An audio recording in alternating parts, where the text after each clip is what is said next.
This is a Ben Frank Connection presentation.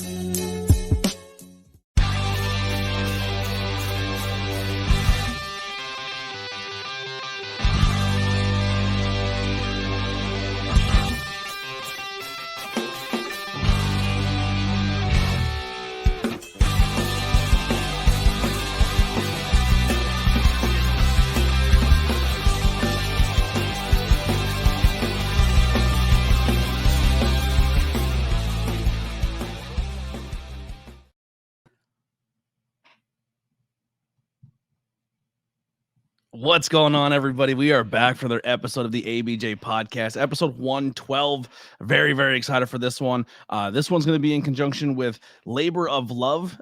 They run a promotion out of Philadelphia. They do great work. They're having a huge show coming up very soon, as well as WrestleMania weekend. Have a lot of fun things going on. And also in conjunction with the Worldwide Dojo. We've talked about this school numerous times, have numerous students on, and now we're going to have the man behind the plan there, Cheeseburger, on the podcast. Make sure you check out all links below for all things for myself, whether it be social media, the way to support with merchandise and stuff like that, or all this links below for my guest. So make sure you hit those up, support, go leave a comment on one of the posts, like, hey, heard about you from the podcast or listen to you on the podcast. Show that love, show that support.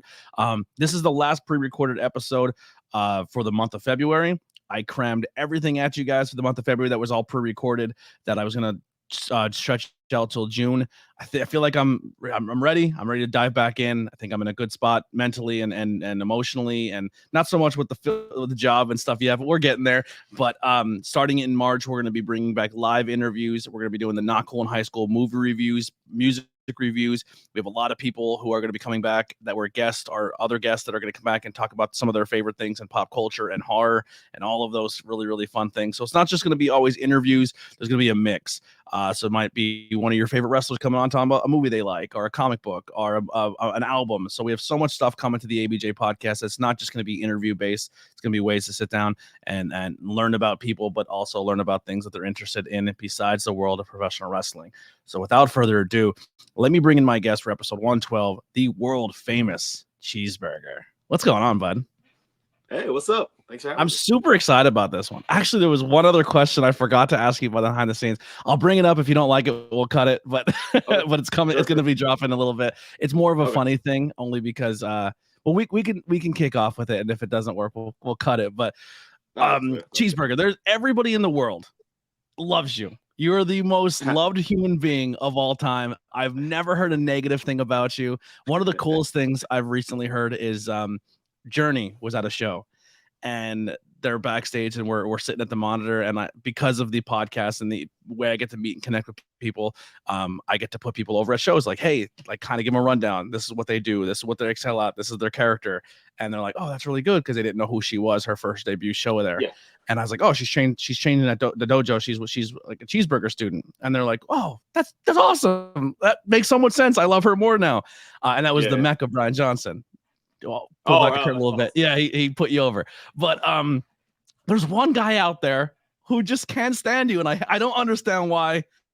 Nasty Leroy. Oh, yeah. That our long. I think our feud has been going on for about 3-4 years now. How did that start? What made Nasty not like you? It all started. I think it was 2021. We met through like Janela Zone, and like Janela was just going live like every day during the COVID like years, because like we just were all like sitting at home, and like there's like this weird like Janela Zone community that kind of formed, where like a bunch of us became like friends and just kind of got to know each other, and that like created like other people to go live and like do spin-off shows and stuff like that. But this all started with Janela Zone, and like Leroy was a freaking guest on Janela Zone, and Leroy started going live, so I would go live with Leroy and just like chat with them. And I think this all, from what I remember, this all started with Leroy asking me to be his tag partner and to come on his like podcast, and I said no, and that was like, that was it. We did one tag with him or do his podcast, and that was just like the start of it, and like we just everything progressed from there. Where I seen like, recently you guys would took a come at photo me, together. It was really funny. Yeah, it's an interesting thing, and that ended up we ended up getting booked in a match. I had a hardcore match at GCW's Janela's spring break, or not spring break, the GCW backyard show. And they were ended up beating me in that match, and I thought the feud was over, but we keep encountering each other. We had some encounters at Wrestle Pro, just different things, and I actually saw him a couple of weeks ago when I was in Atlanta. So I surprised him at his local Hooters. Yeah. But yeah. Well, Nasty's always he's very supportive of me, whether it's on TikTok or Twitter. He's always putting me over, liking my stuff. So he's gonna be very excited to see this interview. And what a great way to start is to throw Nasty a little plug. But I feel like that tag team that has to happen eventually. Nasty Burger, you know what I mean? It's gotta that's gotta happen at some point. He refused to tag with me. So now he's giving you the no. Yeah. Now I haven't asked him to tag with me, but he's just like, I'm not gonna be your tag partner. I love that. Sorry, what a great way to start off the podcast. I threw a curveball at you, but no, that's fine. Yeah. So for people who don't know, you're a professional wrestler. Because going into the new year too, we're going to be mixing it up. I'm going to have musicians and a bunch of stuff. I try to do these interviews to. Even if you're not into the scene of the people I'm talking about, I want people to understand who the person is as I'm interviewing and stuff like that. So a professional wrestler, you've been doing this a long time. You're now from professional wrestler to you're owning your own school. You're a trainer. You're a coach. So, I mean, you've been doing this for a long time, all over this country, all over the world, Japan to everywhere.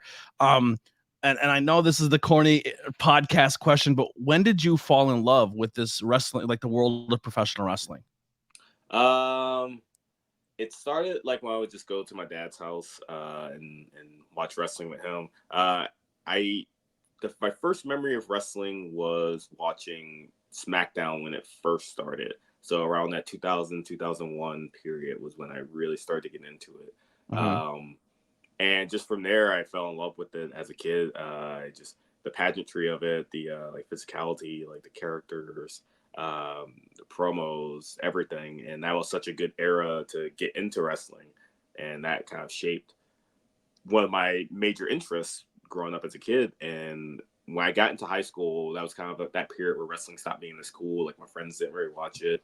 I stopped watching it for a couple of years. So I missed that whole ECW revival era. Like I missed like Jeff Hardy winning the belt, like all that stuff from like that 05, 06 to about 09-ish era, which is also really good. And I got back into it around 2010 and, it rekindled my love for it. I just caught Raw on TV one day. And from there, I wanted to learn everything I could about wrestling. That was when I started getting into Japanese wrestling. I discovered it on YouTube. And I got into the independents, Ring of Honor, everything. And from there, that progressed to my love of wrestling to deciding I wanted to be in wrestling in some aspect. Yeah. Now, when in school, when you weren't doing the wrestling bit, were you into theater? Were you into sports? Was it so when you then made your transition to pro wrestling, was it an easy transition? Was it insanely difficult? Like every other person had that thing. Like so I had Huckabee on. Huckabee, he's like, I knew I wanted to be this. This is what I wanted to do. Eighth and Promise, Junie Underwood. That they knew that's like. Their entire high school career was them building up to become a professional wrestler. Like that was their goal. Was it like you said, you took that break off and then found it again? When did that gear shift that you wanted to do this, and what did you do to prepare for it? So I was like the exact opposite, where I didn't do anything to prepare to be a wrestler because I had wanted to be a wrestler, but I didn't know it yet, if that makes sense. As a kid, when I watched wrestling, I was really into it. Like me and my friends, we would wrestle like all the time. Like we would, have pillows as chairs and like do moves on each other. When I was in high school, I actually was really, I played sports in elementary school and middle school. When I got into high school, that was when I got big into online gaming, and I just became a gamer during that time. I was very big into World of Warcraft. I was a heavy like hardcore raider World of Warcraft for like 3 or 4 years, I would say. Like a lot of my it messed up my high school grades big time because I would raid. I was like on my server, I was in like the top guild, and we would raid about 4 days a week until like 2 a.m. trying to do like the biggest bosses and the biggest dungeons and everything. And who was your character? I had 3. My first one was a paladin. I had a dwarf paladin, and I originally was a healer. And then when they kind of like had the big patch and made paladins like good tanks and everything, then I switched to tanking. And then my next character was I had a mix of a balanced druid and that also a restoration druid, and it was a healer as well as a damage dealer. And then when Death Knights came out, I switched to being a Death Knight, and that was awesome. Like Death Knights were super cool. I got into it, and it was when the expansion came out with the pandas. Oh yeah. I had stopped playing right before that one came out, I think. Yeah. Or the one before that one. I had all these friends who were like, yo, World of Warcraft's going to be amazing. We're going to all play together. I bought it. I downloaded it, put it on my computer. I got like a gaming laptop, got my Panda, and they all quit. And I played from 1 to 80 or 1 to 100 completely alone. It was the most, it was a massive multiplayer game online, and it was the loneliest experience I ever had. But I enjoyed it. I enjoyed the world and how you were able to walk around and do things, and like that game. The game is so in depth and so much fun, but it will grab you. Yeah. One of the coolest like times of my life. I met a lot of like really cool friends just through raiding and PvP and things like that. And I just really loved the game, and I really was passionate about it. But after about that 4 or 5 year mark, it started just getting kind of old and kind of stale, and I really kind of slowed down on it. And then at that point was when I kind of started falling back into love with wrestling. And that just happened I remember I caught like the last Raw. I think it was like 2009, where it was like Sheamus like put Cena through like a table or something to set up their TLC match. And I remember like watching the Raw the next week, and like, let me give this check this out. I watched wrestling in a while, and just like I watched the whole show, and I was like, oh wow, this is hooked. And I watched like Impact the next day, or that same day too, and it was just everything was just coming at me, and I was like, oh, I gotta get back. I love wrestling, get back into it. So when I started back training, I had like done nothing to prepare for it. Where I started training, I had done nothing to prepare for it, because I was just like didn't know what I was getting myself into at all. But I remember thinking like, I love wrestling, and this is something I'm really passionate about. And I saw an ad for the Ring of Honor school, and it was only about 15 minutes from my house. And I went for a meeting, checked out the school, and said, this is something I want to do. It's something I want to try. So it's the same building that you're in now, but that's where you went to essentially train. Who was running it at that time? At that time, the head trainers were Delirious and Daisy Hayes, and Grizzly Redwood was one of the assistant trainers. That's crazy. So I didn't realize what I was walking into when we did a taping for Camp Leapfrog in the dojo. So we came in, and I walked in, and BP, who I do everything with, Brian, you've met him at Spidertainment. He's the wrestling encyclopedia. I love that man with everything I got. He's my best bud. But we walked in, and he kind of gave me the elbow. He's like, do you know where we are right now? And I was like, we're Cheeseburger school. He goes, no, this was the ROH dojo. Like that was Punk's office. Brian, like he's telling me everything, and he took a picture and sent it to Matt Turner, who trained at that school when he was with Punk. And the first thing he asked like in the text message back was, is the squat rack still broken? And I turned, and there's a do not use sign on it, and I was like, yeah, it's broken. He goes, Claudio broke that during a promo back in the day. I guess they loaded everything up, and he put it on the Smith machine and shattered it, and it's still there. And I was like, that's awesome. The story I had always heard was Claudio had put every single weight on like the Smith machine to do like squats, and somehow it just got off track. But actually, it does work now. Like you can use it. I use it when I work out. One of my students like managed to like fix it and like get it back on track. So it's not like perfect, but it's usable. But every time I'm at AW, I keep meaning to ask Claudio that story, and I always forget. So I got to ask Claudio. Who Claudio fixed it? The new Smith machine. Who fixed it? One of my students, his name's Sean. He like ended up like pitting it back, like getting it back on the tracks. That's sick. Well, good for him, because that's been damaged for a very, very long time. That's We like a relic. I leave the sticky note up there now just for like just kind of want to see it. I think that sticky note's been there before I even started training. So it's been going. That sticky note's been holding strong for about 14 years, and I'm like, nobody touch it. Like, just leave it. I just want to see how long it lasts. Yeah, there's so many cool little Easter eggs and spots in that building that's like, oh, this person contributed this, and it's all still there, and I love that. We'll definitely dive more into the building in that in a second. Mm-hmm. But so you get in there and you're training under the names you just trained.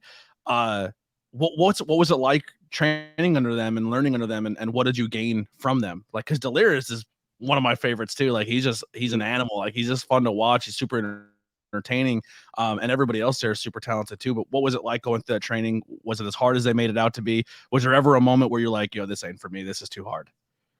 Yeah, the first day I was like, this is not for me. This is too hard. So I originally signed up to be a manager because I thought I was too small to be a wrestler. So it's like a fun fact a lot of people don't know about me. I wanted to be a manager. I wanted to be in wrestling in some capacity, but I didn't think I had what it took to be a wrestler. But what I didn't know was that the managers had to go through all the same training that the wrestlers did because, everyone needs to know everything in wrestling. So it's like, we start day one, and before you can get in the ring, like you don't get into the ring for the first few sessions. You're just on the outside. We'll do like a group yoga stretch, some sort of like workout. Like we do circuits of like squats, push-ups, like crunches, things like that. And after we did like Daisy was leading the class because Delirious was in Japan at the time, and she would do like very intensive yoga, like yoga plus like cardio, and it was very intense. And like I said, I had been just playing video games for however long and did not think to prepare for wrestling because I didn't think I would be doing anything like this training to be a manager. And after the yoga, I was like already done, and they're like, "All right, guys, push-ups and squats and everything." I'm like, "Oh man!" And I remember like at one point just like feeling like I was like having a heart attack. I remember laying down on like the couch and just saying like, looking at Daisy, saying like, "I think there's something wrong with my heart," and she's like, "Yeah, maybe just like you might just need to go outside and get some air." So I'm like just sitting outside, like getting some air. I come back in, I finished the session, and I managed to get through everything. But I went home, or got in the car. My mom picked me up. I was still 17 at the time when I started training. My mom picked me up, and I remember telling her, like, "Man, I don't want to come back the next day." And she's like, "Oh, just we already paid the deposit, so like just give it one more day." And I was like, "All right." So I gave it another day, and then another day, and then another day, and then it just kind of, I always tell my students like things will start off hard, then they'll get progressively easier. Then you'll do something new, and that gets hard, and then it'll get easier. And it's just a constant cycle of things start hard and then get easier, but then you'll do something else that gets hard and then easier, and this just kind of going through that cycle. Was there any moment during your like what was the thing that made you keep coming back? I don't say made you, but like what was that one thing you're like I have to do? Was it your mom pushing you? Was it somebody in the school that was like, hey man, like just stick it out. You got this. Like, was it the motivation? Because some people go to wrestling schools and it's like their job in the beginning is to weed you out. And if you think for a second of doubt that some trainers are like, there it is. That's what we're looking for. We're trying to weed out the weak and keep the strong.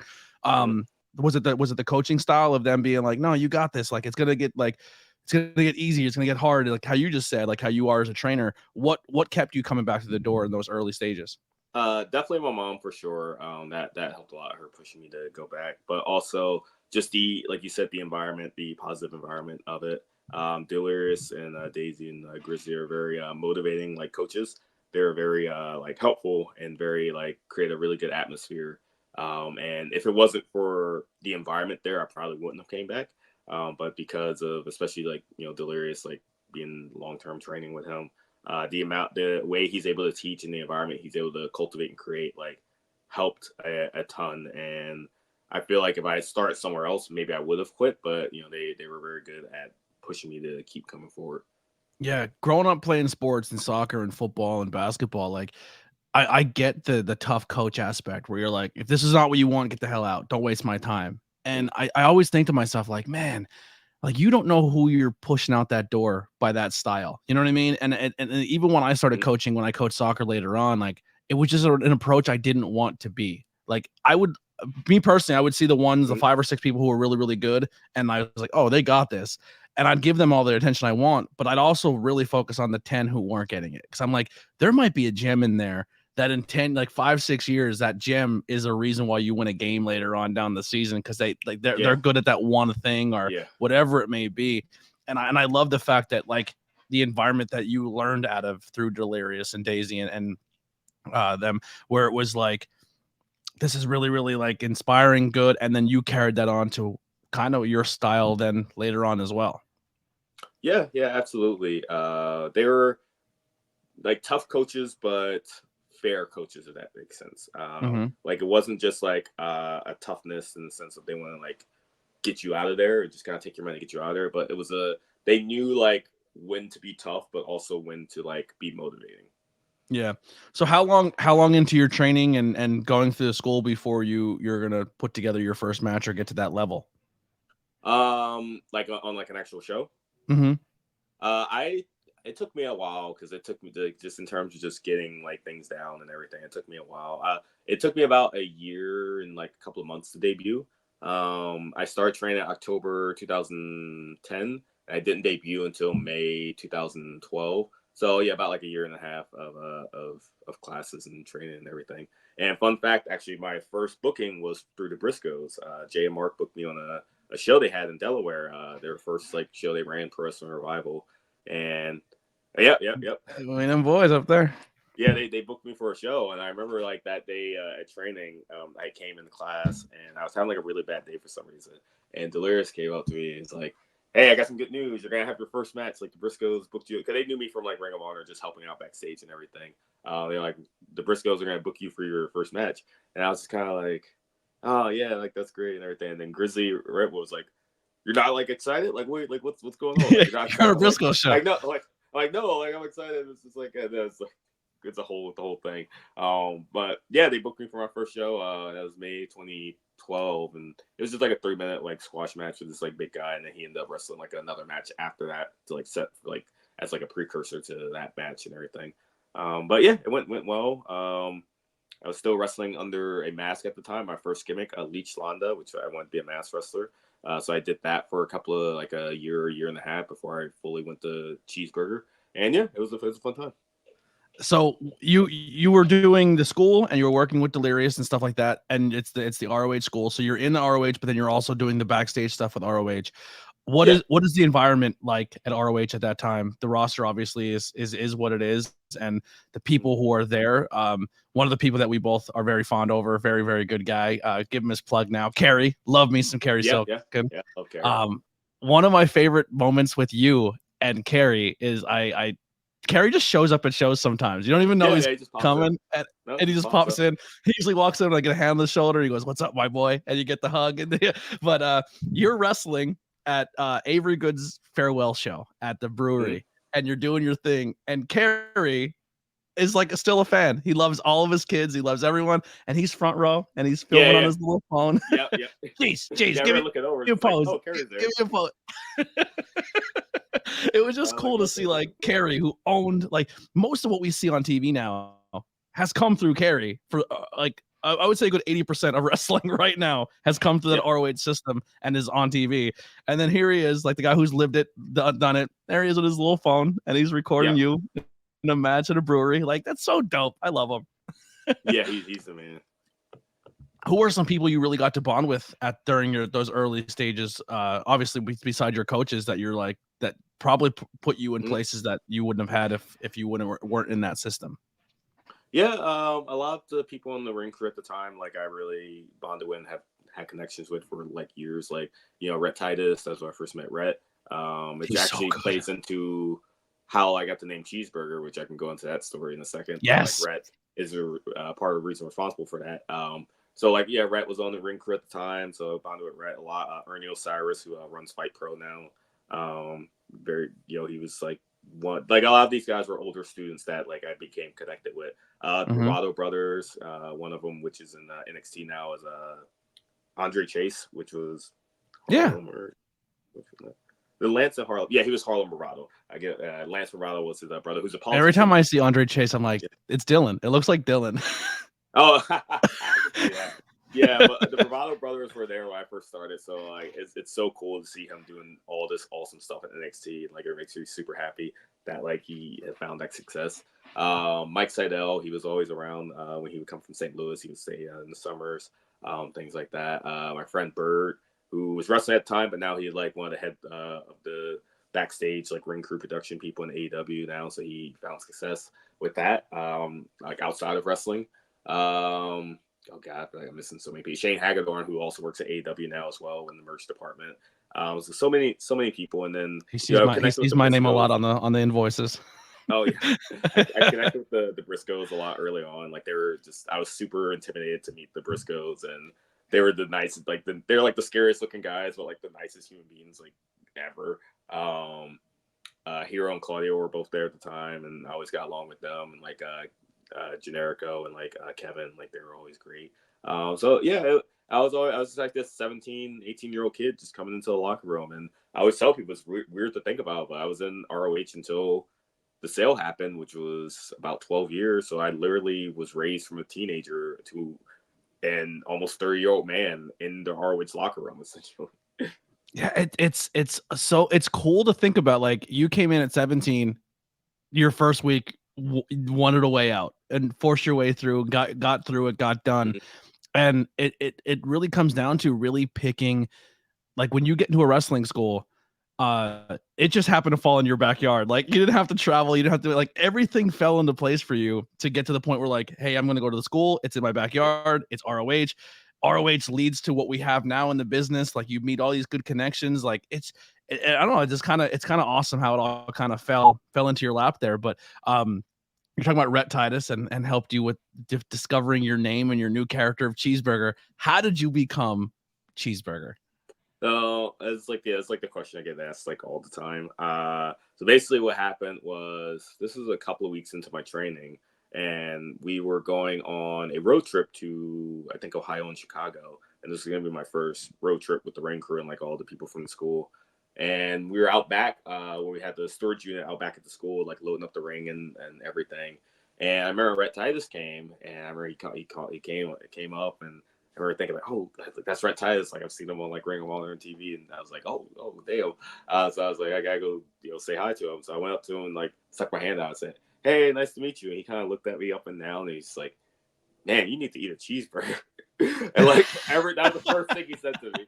And like everybody, like all the students, everything, everyone like pops like huge. They're like, oh, because at the time too, a lot of the new students would get like nicknames. And like Grizzly was like, that's a cheeseburger. That's gonna be his nickname. Because I was like 17, like 115 pounds at the time, like super skinny.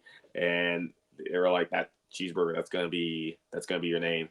And the gimmick was, for my first road trip, every time we stopped at a rest stop, like I would have to eat like a cheeseburger, and that would be like the way I would like gain weight for wrestling. I love that. So here's a question for you. I'm going to give a little plug to my boys over at the Opinion City Podcast. Their gimmick during their podcast is a top 5 list. So I'm going to throw something at you real quick. Your top 5 cheeseburgers. If you had to pick, I mean, you've been all over. You've been to Japan. You've been East Coast, West Coast. Top 5. That's tough. I'll name the first 4 in no particular order, but like, there's a place there's like a chain in Pittsburgh called Burgatory. They're fantastic. Okay. Actually, a few times they've given me a few. Like we would like run Pittsburgh like 3 times a year for Ring of Honor, and Burgatory is right next door. And I remember tweeting them one time, saying like, a fan tweeted me saying, hey, did you get a Burgatory burger this time? And I said, no, I didn't have time because we were doing like ring crew and setting up the ring. I just didn't have time. So Burgatory sent me a DM, and they were like, hey, what do you want? And I was like, oh, this, and this. And they had someone bring it over to me to the show. That's sick. So Burgatory. You gotta cash in on that name, baby. Yeah. Burgatory's up there. There's a place nearby the Dojo, this like bar that I really like called Dog and Bull. They're just like a local bar, and they have like one of the best burgers I've ever had, and it's like really good cheddar ale sauce.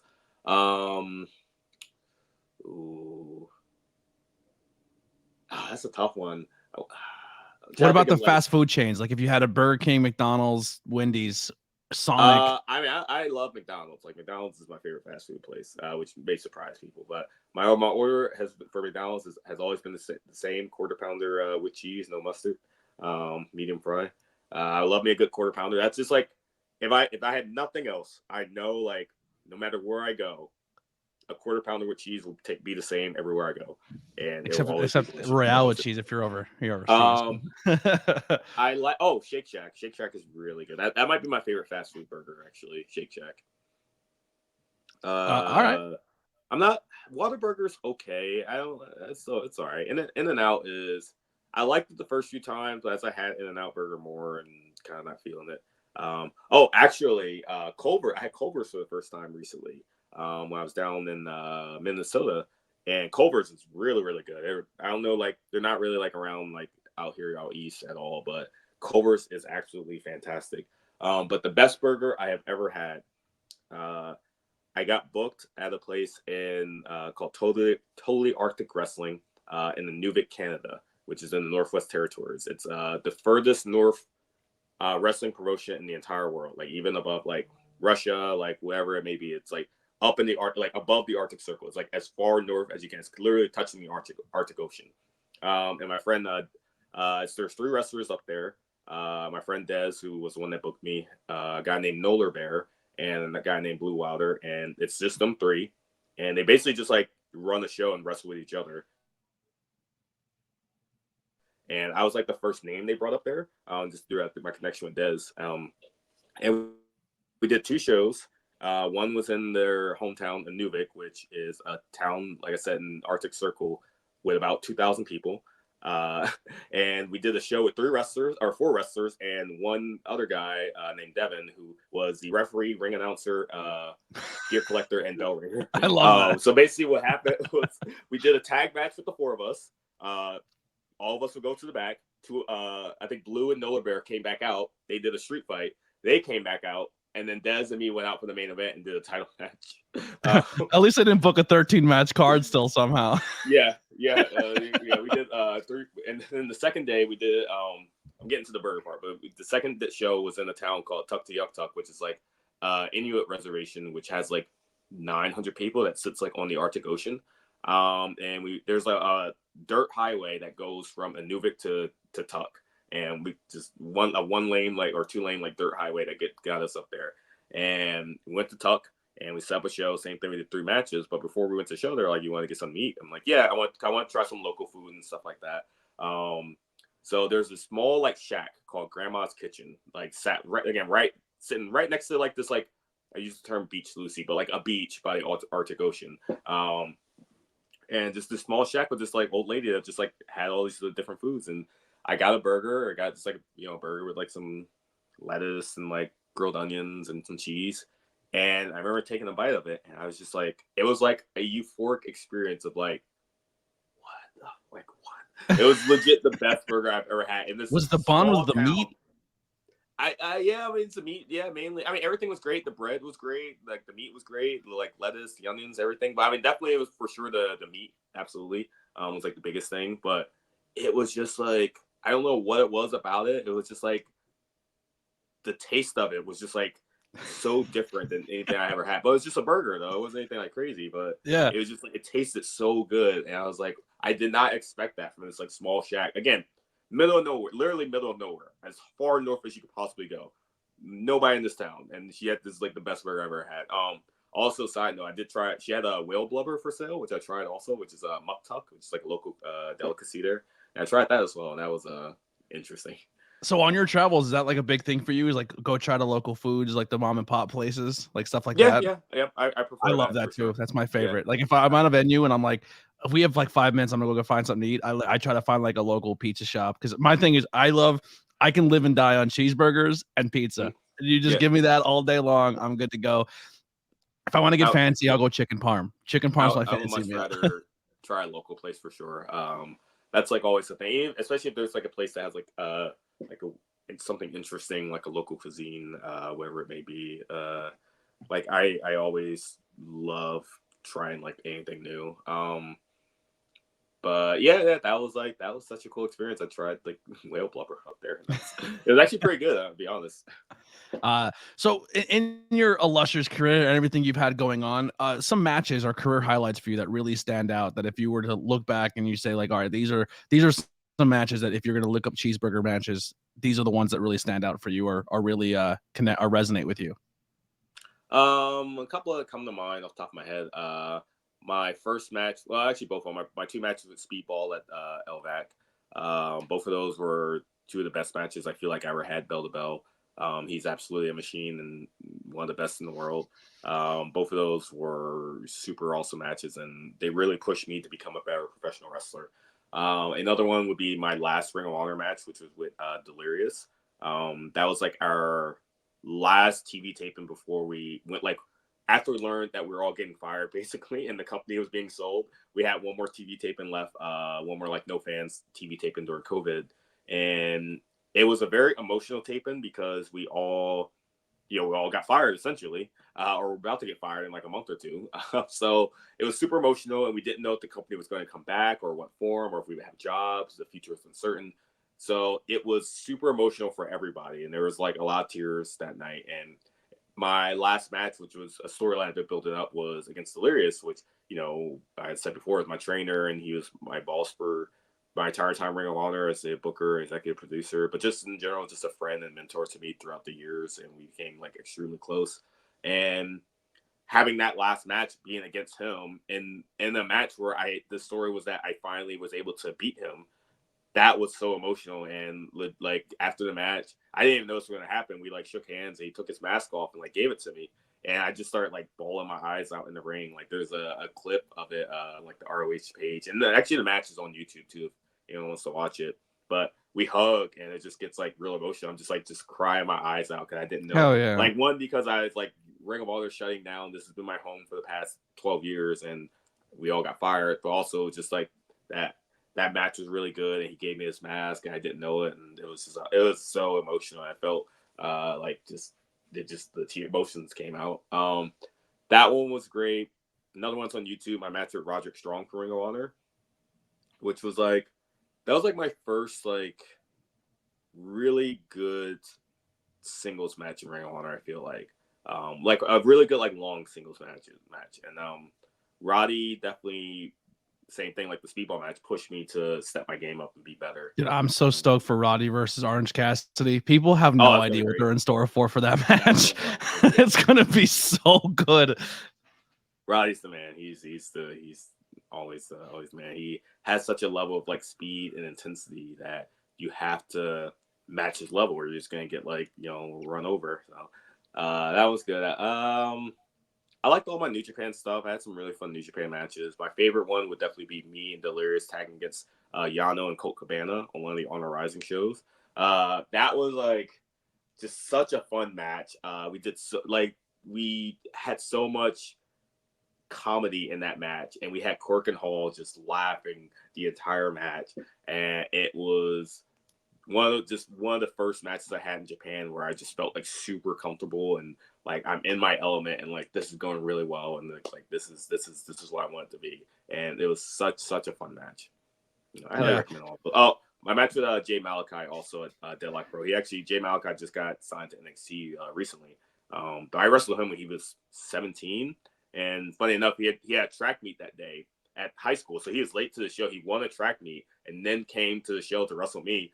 We wrestled at Deadlock Pro, which is a fantastic company in North Carolina, and just right away, it's very rare when you have someone that you have like instant chemistry with, and right away I could tell when we were putting the match together, like all right, this is gonna be really good. And then he was still super young, like I said, 17. Had only been wrestling like a couple of years, but he was just like spot on with his timing and like his pacing and like his strikes, like all his movements, and he had like charisma and everything. I was like, there's no way this guy's not going to be a star. Like he's the man. So I'm really happy. What's his name under NXT yet, or is he not been? He just got signed a couple of weeks ago. He hasn't debuted. Okay. But Jay Malachi. I think they just put in Chase U's really good. That what the hell is his name? I'm new to NXT. I took a huge break off, and I've been doing the watch alongs and watching it, and like so every night, like with Raw and SmackDown, and all these things, like go live. I do like a watch along on YouTube. Yes. And I'm really starting to get back into NXT. But the new kid they just put in Chase U, like he's like the one that Thea Hale's all gushing over. Riley Osborne, I think his name. Yeah, he's good. I like him a lot. No, he's great. He just looks like he's like the Captain America of pro wrestling. Like that kid. Yeah, he has a great look. I think Thea Hales is so goddamn entertaining. She's like Billie Kay, except her work rate in the ring is unbelievable. I think she's very talented. Very, very good. The new angle they did though. Oh, in light of everything going on, and then they do like a calendar, and they brought all these girls in to do a calendar shoot. I'm like, ooh, that could be misconstrued. I haven't been following at all. Essentially, they did like a sexy calendar shoot to save the school. So it's like they're using sex to sell. Essentially, it's like the timing is not the best to put this. Yeah. But it's working. It's because it's Chase U and everyone's super entertaining, so it's getting over. Here and there, I haven't like been following like super heavy. If like one of my like friends that I know is like doing something cool, I'll like check out their matches and things like that. Yeah. That's kind of hard not to right now because everybody is on TV for the most part that you've worked with. Right. Especially on the AEW side. But yeah.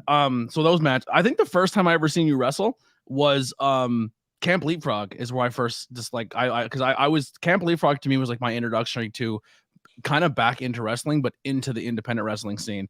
Mm-hmm. And I just remember watching it, and they're just like, at first I didn't get what they were going for, because it was everyone just sitting around a table and someone just yells food fight, and then and at the time apricots and pears. Yeah. Now Edith Surreal. We're like, yeah. does that mean us? All right, let's go. yeah. I was just like, I forgot I love this. That matchup. Yeah, it was just so like food fight, and everyone's like, what? Yeah. Oh, that's us. Yeah. And it was super entertaining. Edith's another one. Like, if it wasn't for Camp Leapfrog, I don't like Edith for me was like the superhero of that promotion. Like, she is on like all her matches, everything she put together in that promotion is like, I became a mega fan of Edith because of that. But like, that was such fantastic.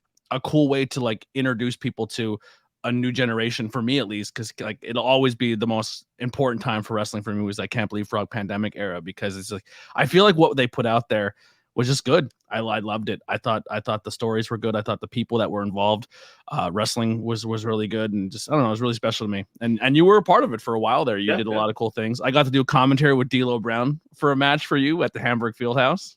Oh yes. That was a fun hour. So Johnny Moran on that one. Yeah.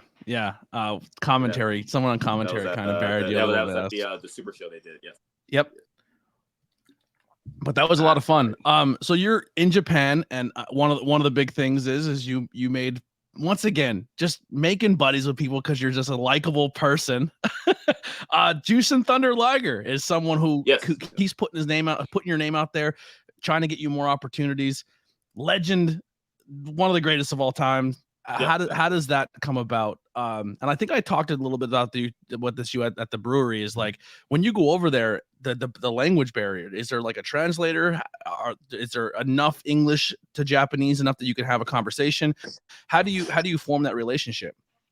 Well, the relationship with Liger started when the Ring of Honor or the New Japan guys came over to Ring of Honor in about I believe 2015 was the first time they came over for us with like a big tour. 2014, 2015, and it just kind of became a thing where like I remember hearing Liger was coming over, and he was, when I discovered Japanese wrestling, he was my favorite wrestler. He became my all-time favorite, and I remember being so excited to finally see him live. And whatever I was doing like on Ring Crew that day, when Liger came out, I just dropped what I was doing. I like ran up to the stands. I was like, I gotta see his entrance. I remember freaking out seeing him come out for the first time and hearing that music blaring.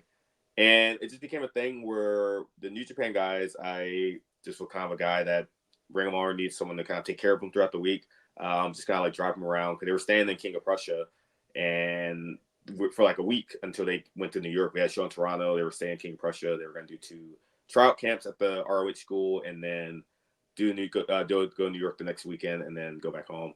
So just throughout the week, I became the guy that just kind of took care of them if they needed like rides anywhere. They wanted to go see some of the stuff from Rocky. I took them to Philly, things like that. And I told the guys that Liger is my favorite wrestler, and like Liger, like he like really enjoyed that. And then at one of the trial camps, I did the palm strike, like the shote, and like it was like terrible, it was absolutely awful. And then one of the guys came up to him and was like, "Oh, like hey, do you want like you'd ask Liger to teach you how to do the palm strike?" And I was like, "Oh, were you serious? Like, will you actually teach me?" He's like, "Yeah." He brought me over to Liger and asked Liger to teach me it. And Liger was like, "Yeah, sure." He taught me like how to do the palm strike. And we ended up turning that into like a promo later for TV, but this was just like completely like off camera. Just like at the dojo, he was just showing me how to do the palm strike. And from then on, that kind of became how our relationship formed. And he would give me advice after matches. He would help me out in Japan. Ring of Honor start tagging us up together. He was always he's what I want to be in a wrestling legend, just someone that is super kind and super willing to get back to the younger generation and just like an absolute legend whose respect you have, but like he can be someone that's personable and someone you can talk to and things like that. But in terms of the language barrier, it depends on the person. There is somewhat of a language barrier, but wrestling over there is very similar to wrestling here. So it's not putting matches together isn't super difficult. And a lot of the guys, they work Americans all the time. So they know kind of how to call their stuff to people that maybe don't speak Japanese and things like that and vice versa. Well, I'll tell you what you're striving for to be as a person. If you're striving to be like a Liger, you are knocking it out of the park, man. Like I said, every single person I ever come across. No one ever has a bad word to say about you. You are a gem, Thank you. a great human. I want to kind of shift gears a little bit here from your wrestling side to that other side of the coaching in the school. So you get this, like, the school is going to go up for sale. I'm not exactly sure how it goes down, or maybe ROH doesn't need the building anymore. How do you become in possession of it? And was it something right away you're like, I don't want to take this on? Or was it something like, no, I need to keep this alive because it's by me. It's important. It should stay within wrestling. How did that all come about? So the school was Ring of Honor had when Sinclair had got purchased by Ring of Honor in 2011, 2012. At the time, everything was in that one building. So the school was there. The Ring of Honor offices were there. The video editing and the merchandise, all of that was in-house. And Sinclair wanted to start moving everything to Baltimore. So over time, they just kind of slowly started to kind of like build the infrastructure to have everything in Baltimore. So they started moving the video editing first. They had their video editing department in Baltimore. Then they decided to move the merchandise down there. And then they, moved the main offices down there. And then it became a thing where they wanted to move the school, but a lot of us, like especially Delirious, we were fighting to keep the school there. So we managed to keep the school there for a number of years, where it's just like they tried a couple of times to move the school, and everyone's like, we would find like ways to kind of like convince them not to move the school. Then finally in 2018, they were like, that's it, we're moving the school. Like that's the end of it. Like no ifs, ands, or buts, we're moving the school. So they were gonna move everything out and let the landlord lease the room out to whoever else wanted to purchase it. But they offered me a trainer role and to move to Baltimore and start teaching there. And I didn't want to move to Baltimore because I just had no desire to move to Baltimore. And like me and my family had just moved into like a new house and everything. And I was like, I don't want to go to Baltimore. So I thought about it, and like a lot of my students, if the school moved, they wouldn't have a place to train because where the place was in Baltimore, it was like a little outside of Baltimore. So it was about a 3-hour drive, 3 hours there and back, and not counting traffic is absolutely insane. So a lot of my students would have a place to train. And then also I found out that like a lot of the students that had graduated wouldn't be welcome at the new school by the office as well, which is a whole other mess that, a whole other conversation. But I decided to say, hey, like maybe I can just try and restart the school and like open it as my own. And I talked to Delirious about the idea, and he had like supported me in the idea. And was like, yeah, I think go for it. And I didn't know if it was going to last a couple of months, maybe a year, maybe longer, or not work at all. But I talked to the landlord, and I had built a good relationship with him just through knowing him throughout the years. And he let me sign the lease, and I took over the building. I ended up purchasing the ring from Ring of Honor, and they ended up leaving all the weight equipment there. And that was kind of how we formed the school. And I remember sitting at the That's school. super cool. Me and sitting at school with like Eli at like a diner, and we were just thinking of different names, and he helped me come up with the name Worldwide Wrestling Dojo, and that was it. The rest is history, brother. Yeah. I love that, man. Like the fact that the history of that building, and everyone who goes there is like, man, these walls are just amazing. The people who've slept on the couches when they come to do shows, and like everything about it. And like for you to come in as this 17-year-old kid as a trainee, and then years like you become the guy who runs it. Like I think it's cool that you kept that history and you thought of others more than yourself.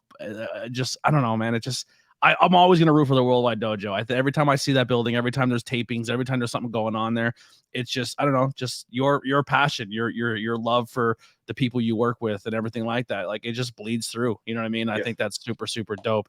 How do people become a student or come in to work for your school if they want to come and enter the business? First off, Bristol, Pennsylvania, if anyone. We're located in Bristol, Pennsylvania. We're about like 25, 30 minutes outside Philadelphia. We're a bit closer to Jersey, actually. We're like right by across the bridge from Burlington, New Jersey. But I always tell people, I post our link and tell people email me and contact me. And anytime someone inquires about the school, the first thing I always like to do is invite them to come for a meeting. One, just to kind of, sorry, my phone. You're good. Still a house phone here. I always invite people to come for a meeting. One, because I just so that way they can get I feel like it's sometimes hard to get a feel for things through email. So I like to meet with them in person, just kind of get a feel for who they are, and they can get a feel for me as a trainer. And I invite them to stay and watch a class for like an hour. And just so that way people can see what they're getting themselves into. And I don't want people to come in. I know like how nerve-wracking it can be to walk into your first day of wrestling school. And I I did the same thing. I came for a meeting for the ROH school first, and I'm glad I did. But even so, it was still very like nerve wracking going to that first day. But if I didn't go for a meeting and see what the class was like, I would be like insanely more like terrified. So I always like to get in. But first thing when people contact me, I'll try and set up a meeting with them to come just see the school, come meet with myself, come meet some of the students, talk to some of the students, get their mindset, and just I think it's good for them to see like how the environment is and like how I teach. And just I think that's the biggest thing is them getting a feel for how the environment is. Mm-hmm.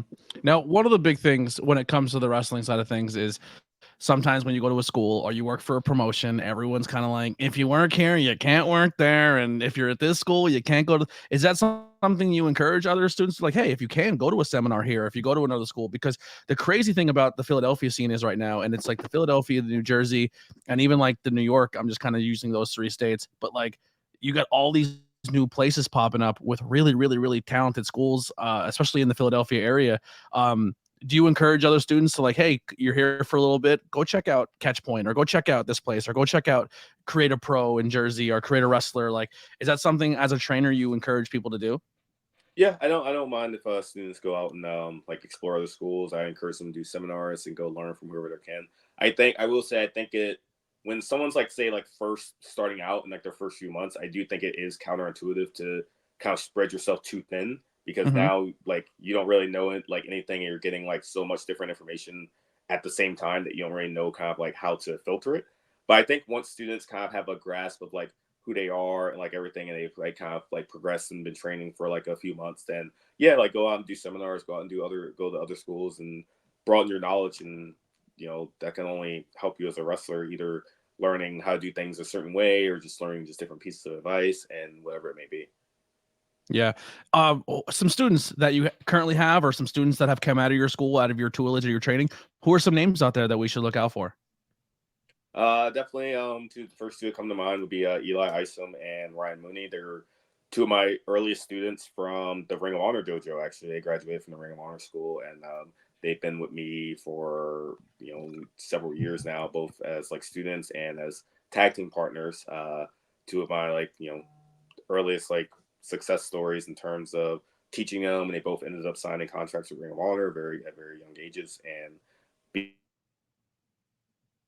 being in that system, wrestling on TV and everything, and doing really well for themselves. And now with the closure of Ring of Honor and the rebrand, like doing some stuff with the Ring of Honor, doing some stuff with AEW Dark, and doing a lot of good things on the indies. So those are the first two. Dylan Mesh as well. He was another one who graduated from the ROH school. That and at the time, the ROH school, myself, Delirious, and Wolf R, we were all the teachers for these three. They were both fantastic as well. But Dylan Mesh, he is great. And for people that have watched Captured Lightning, Dylan Mesh was our first champion, the Captured Lightning champion. And I really loved his title reign. And I love how he stepped up for the dojo and really represented the Worldwide Dojo and Captured Lightning well as the first champion. And it was cool to me to be able to give him that recognition that like, hey, you're like really talented and more people should know about you, and him to step up and accept that and be the great first champion that we needed. Also, Damaris Dawkins, or just Damaris, she's fantastic. Like one of those people you never hear like anything bad about, and she's super talented. Like every like women's wrestler that like works with her, I hear people say like she's always one of their favorite opponents. Like everyone loves working with her. She's the female cheeseburger. Like like her I don't mean that, like I mean that in like a complete like the way when people speak about you, they speak about Damaris, like her the way she conducts herself. She's not gonna be like, you're not someone who walks in the room and you're the first one to initiate the conversation, but if someone comes to you, you're gonna give a conversation, and you're always very it's just her demeanor. She's literally the female version of you. Like she's a gem. She's fantastic. Yeah, she's so good. No, she's awesome. She's and one of the best technical wrestlers like that people don't know about. And I think I think she doesn't realize her own potential of like what she could do and like how good she can be and the places she can go.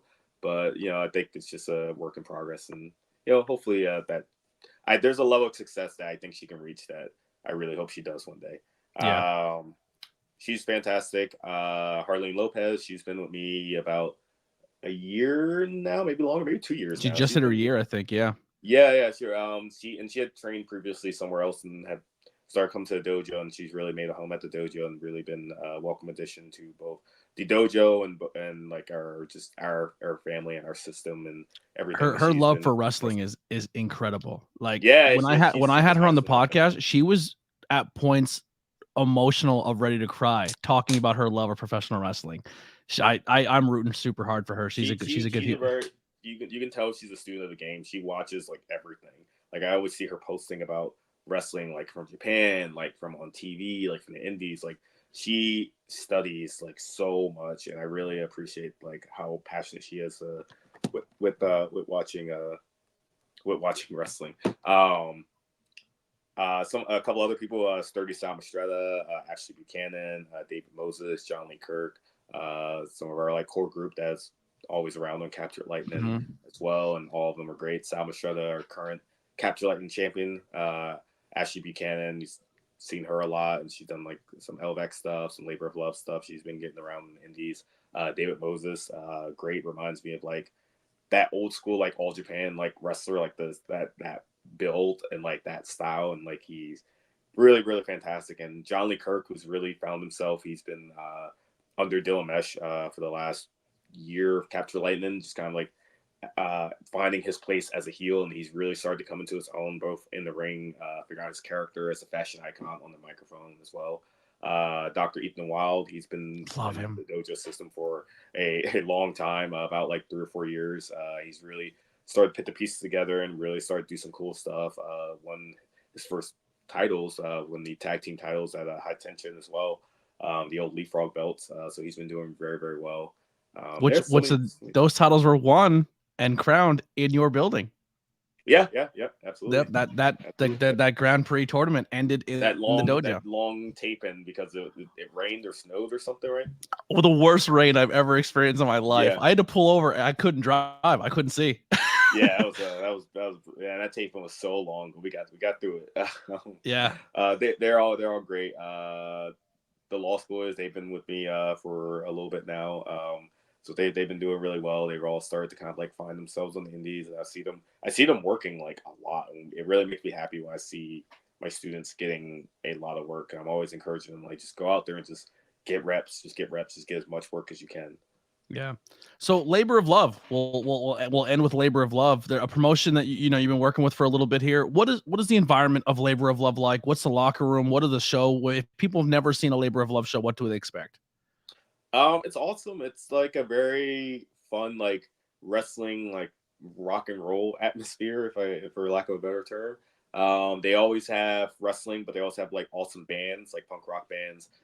So they usually do those before the matches or sometimes after the matches.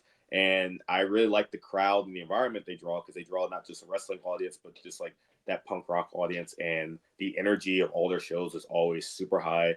They always do a good job of finding really good people for the locker room, really good talent, both in ring, but also just people that are just cool to be around in the locker room. And their shows are always very efficiently ran. Like they don't go super long. They give you freedom to kind of shape your story and shape your match how you want.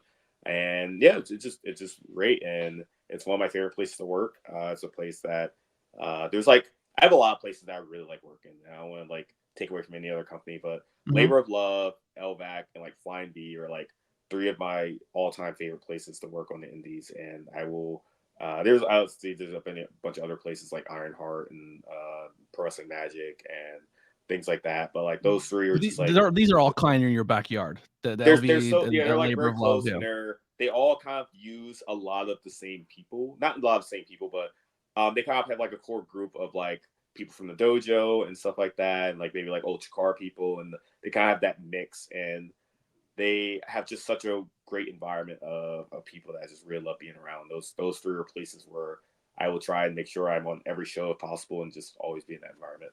But yeah, Labor of Love is fantastic. So Labor of Love is doing 2 shows Mania weekend, correct? A Wednesday and a Thursday. Wednesday and Thursday. From what I'm seeing with the card and the announcements and the people coming, and even the show I believe that's coming before Mania weekend, man, they book some good people. Like they got the show with I've seen a lot of the Wednesday show announcements. It's pretty stacked. Like they have myself and Weber Hatfield. We're wrestling for the Citywide title. Speedball versus Paul London. They just announced Bobby Orlando versus LJ Cleary. Who, if you don't know LJ Cleary, he's probably the top star in Irish wrestling. I met him when I was in Ireland about 2 years ago, and actually recommended he contact Labor of Love and a bunch of the other Irish talent that were coming over. He's like the top guy in Ireland right now, or one of the top guys, and he's been going over to Pro Wrestling Noah and doing tours with them, and he's just an absolute like superstar. Yeah. I got to experience the UK wrestling scene, seeing Defy in progress when I was over there for All In. And man, London wrestling is fun. Like those crowds and those people overseas, they eat it up, man. Wembley was the coolest experience I think I've ever had for pro wrestling. So yeah, if it's like that over in Ireland and stuff, I could definitely see that. But yeah, the labor, and they're doing stuff with the local brewery. Like you said, it's rock and roll, it's craft beer, it's pro wrestling. The name is good, the logo is good, the booking is good, the locker room is good. Yeah. And I want to say now, I think if you're there Mania weekend for the big one, definitely look to get those tickets for Wednesday and Thursday show, because I think they're gonna. They don't overlap with like any of the like super like the GCW stuff, like IWTV stuff. So like I highly recommend if you want to see some new talent, but also some like really like talent you've seen before, but also some new people, like Wednesday and like Thursday, like check out those shows because they're gonna be awesome and they're gonna be like just super fun.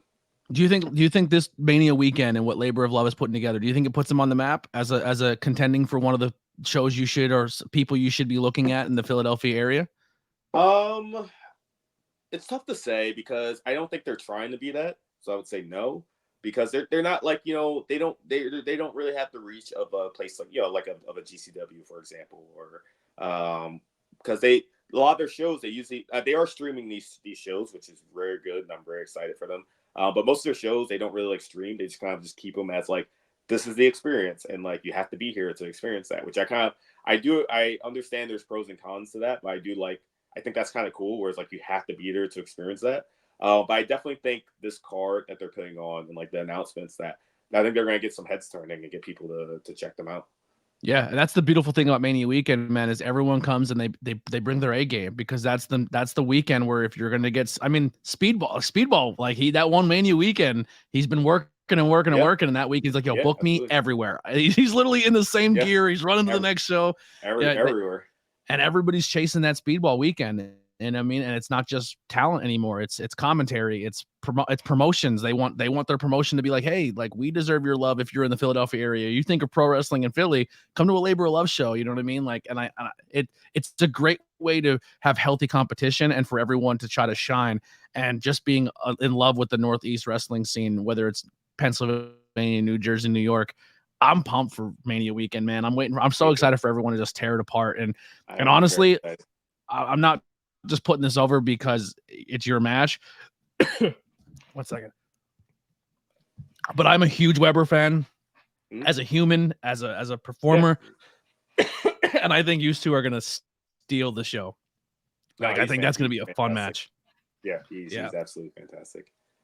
Choked on my own spit. I'm not emotional. I choked on my spit. Yeah, but where can people find you? How can people support you? Links below for everything, but put your stuff out there. You can follow me on Instagram at the world famous CB, Twitter at Cheeseburger ROH, which I have not changed in like 12 years. At Cheeseburger ROH.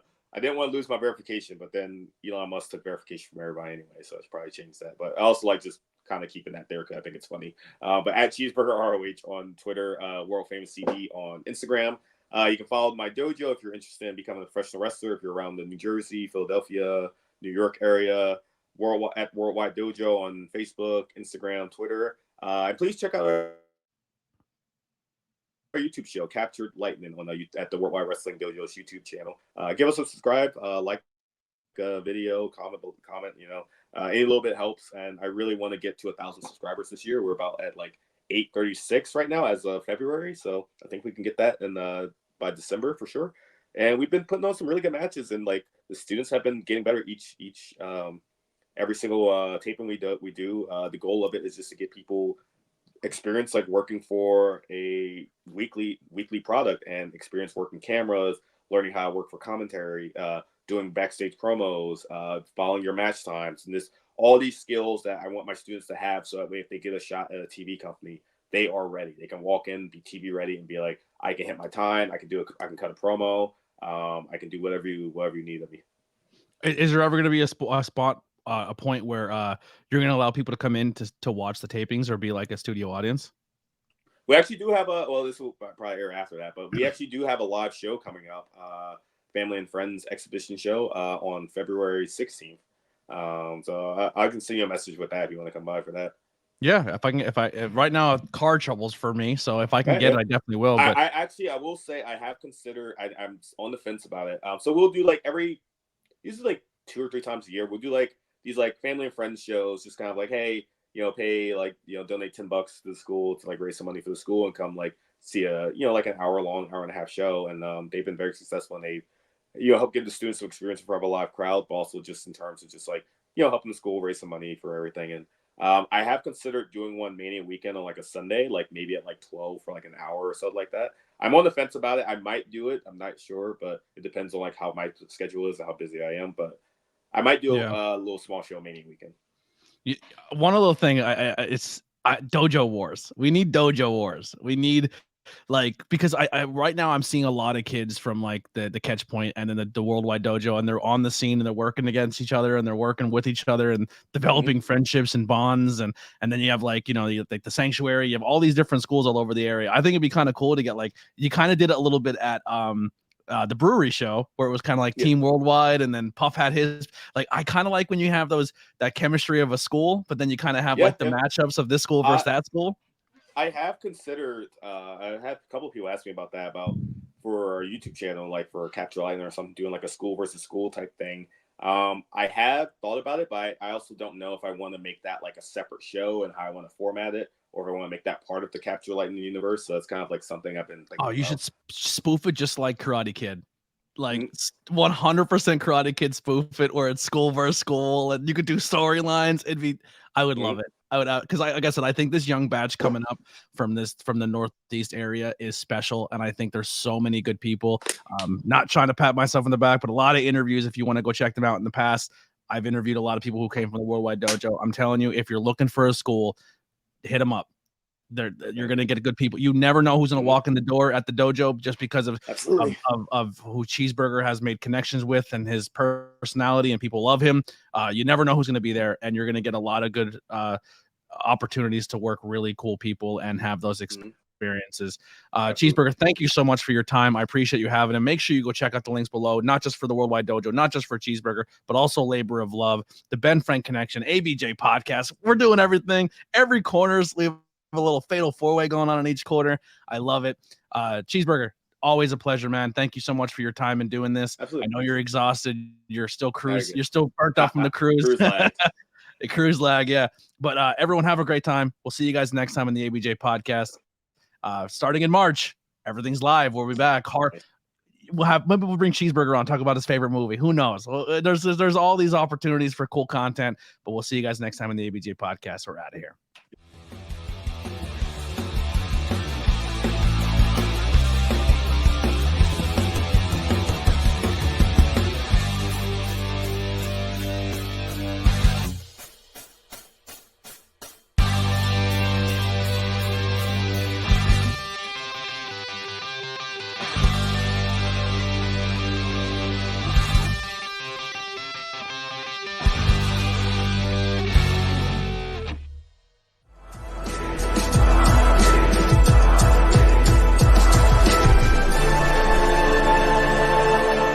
Thanks for watching this presentation.